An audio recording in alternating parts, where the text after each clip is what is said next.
Hello guys!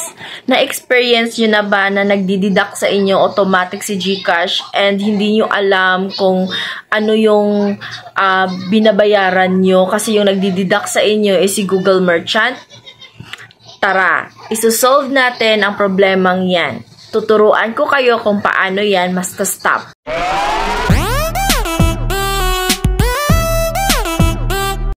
Sa mga naka-experience ng automatic deduct kay GCash, tulad nito, ito nakita nyo sa screen, yung nagugulat ka na lang, may binabayaran ka na pala na hindi mo alam, tatanggalin natin yan at tuturuan ko kayo. Usually kasi nangyayari yan pag meron kayong anak na nangingialam sa cellphone ninyo at nagsasubscribe sila sa mga app na may bayad.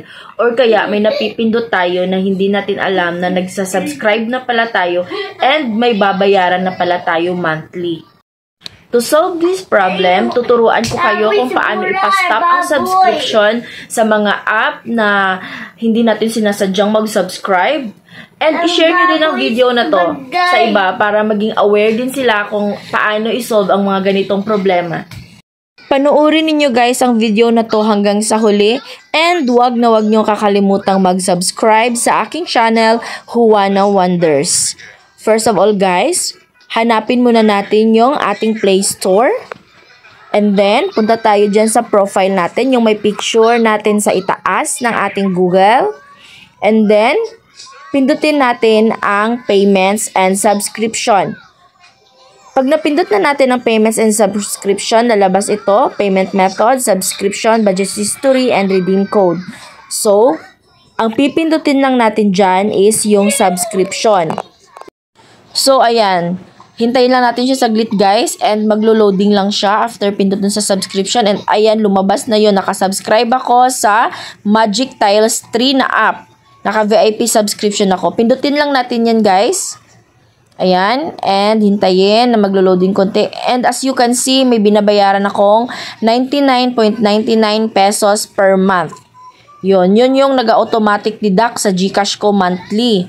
So, ang gagawin natin is, pindutin lang natin yung cancel subscription sa ibaba. Ayan. Pindutin natin and maglo-loading. And mamimili lang kayo dyan ng reason. Kahit anong reason lang dyan, pwede na. Pero pinili ko itong, I don't use this service enough. Wait lang na out ko. Pindutin nyo lang yung continue. Then, cancel subscription. Yan. Subscription will be canceled. Yun, nakalagay na. And balik tayo sa and i-remove lang natin yung app para malinis na itong subscription history natin. Remove. Yun.